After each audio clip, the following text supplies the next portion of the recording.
Hey friends, this is Life Coach Rich. I'm coming to you today to talk about how not to find a soulmate. How not to find a soulmate. So talk to a young man, 19, 20 years old, about there. And so plan was to sort of with a lot of women, and then until he's about 30. And then when he's about 30, then he wants to find a good girl and someone that could be a mother of his children, and then he's going to settle down and then have children, not until he's 30, um, and then settle down, have children, and then live the rest of his life happily ever after. So that's his plan. So this, I thought this would be good related to talking about that person, that good girl that he wants to find later. That's his soulmate, obviously. I mean, he's looking for a great person that's just amazing, that will be the mother of his children, everything he ever wanted in a wife, mother. But he's ignoring the 10 years of training himself in selfishness that he's going to do. So, how not to find a soulmate? That's exactly how you don't find a soulmate. In my opinion, he is going to be training himself to look. He's training himself in a relationship to only value the emotional high.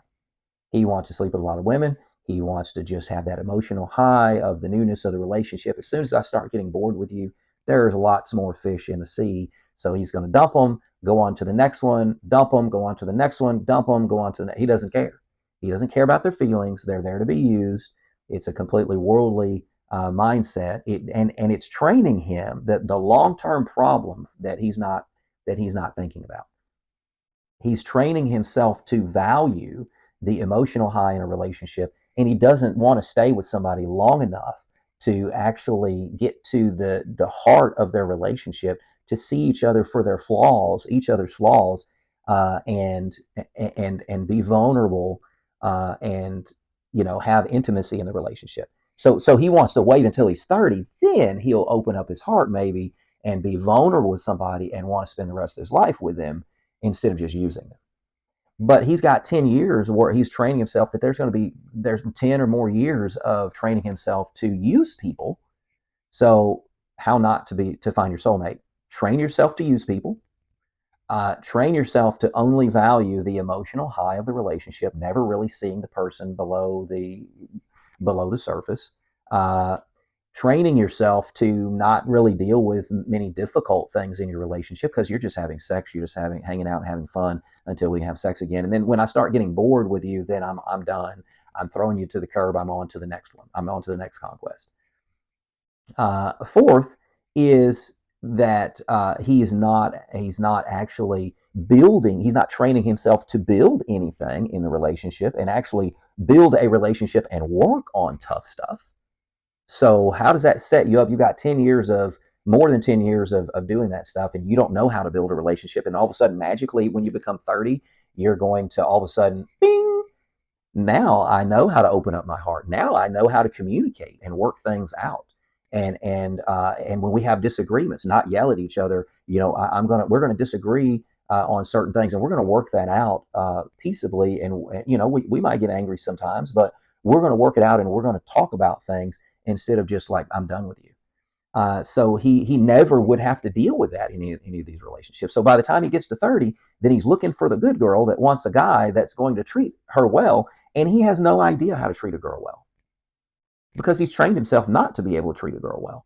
He's not treating anybody for that's another thing. Is that five? I think that's five. He doesn't know how to treat a girl well because he hasn't been doing that for years. So whenever he gets to 30, and then magically he's going to start treating somebody better, he's going to open up his heart to that person. He's going to know how to treat people. Is that going to work? No, no, it is definitely not going to work. Let alone, not to mention all of the damage and hurt that he causes all of these women in the process. All of these years, the damage that he's doing in the lives of the women that he's using, and they wanted to try to build a relationship with him, and then he convinced them to sleep with him, and then he afterwards, I'm sort of just here for a fling, and and that's supposed to be, he said he would sort of tell them that after they've slept together some, then he's kind of telling them, yeah, I'm just here for the fun. And then they're initially mad. Go figure. I wonder why. Because they know that you're just using them. But then some of the girls stay. He said some of the girls stay and appreciate his honesty. Well, to which I responded with, "Oh, okay. Well, what you're using these girls. Well, what about if they're doing the same thing to you?" And then he's like, "Oh no, they're not. They're not going to do that to me." Oh, okay. So you're okay using other people selfishly, but you're not okay with them maybe doing stuff to you, because does that decrease your feeling of being an alpha male? Does that decrease your feeling of manhood and masculinity? Um, yeah, that's kind of messed up, isn't it? So he got offended, or defensive at the thought that somebody. What about if one of these girls has multiple guys that she's seeing, and you're just one of them, you know? And he's like, "Oh no, she ain't doing that to me. I drop her quickly." Well, it's going to happen. It's going to happen whether you like it or not, because you're just out for a fling. And so if the guy doesn't have morality and he's seeking girls that don't have any morality, just they're also seeking a fling, uh, because of whatever reasons. Then how do you know it's not going to happen to you? Neither of you are setting yourselves up. You're not. Neither of you are living by a moral code of somebody that's higher than you. It's just whatever in your own eyes that you think is good. That's kind of what's happening. I can just push people aside and use them and fling them to the curb when I'm done. And all of that's just selfishness, and it leads to pain and hurt, and it doesn't ultimately train anybody to work things out, to communicate.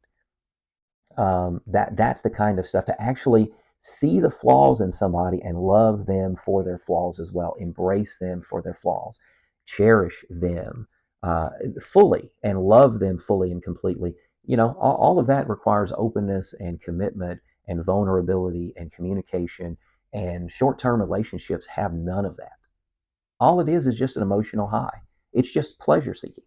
A good relationship takes a lot of work, but it's worth it. It's you build a life together with someone that you love, instead of serving yourself in short-term flings and relationships that are just training you to only value that, and is not training you to know how to actually have a good, loving, intimate relationship with someone. So just want to point you, thanks for watching this. I just want to point you to Jesus, the God of the Bible. He has forgiveness and healing and life. God says in his word, Jesus said, "I've come that you might have life and have it abundantly," full life. What does it talk about? What does it talk about? If there's a devil out there, if there is a devil or Satan, as the Bible talks about, if there is that person, let me just ask you, what does it say about him? What it says that he only comes to kill, steal, and destroy. And that's part of what he's doing in relationships. We're so wrapped up in our world related to self pleasure and quick relationships, then it's killing our families. It's stealing our intimacy and ability to know how to have good relationships. It's destroying our family. It's destroying our legacy that we're leaving. Things there to think about. I pray that you would think about those things. I would encourage you that the God of the Bible has life, and He's offering you life. You don't find life just trying to fulfill your own desires, in sex and pursuing things that we're talking about in this video. So Jesus can offer you life and forgiveness and healing and restoration and cleansing. He offers all of that to us by the life that he gave us and sacrificed himself through his death, burial, and resurrection. That's the message of hope I have for you today. We need to continue improving together, guys. Thanks for watching. Please share, like, and subscribe, and we will see you next time.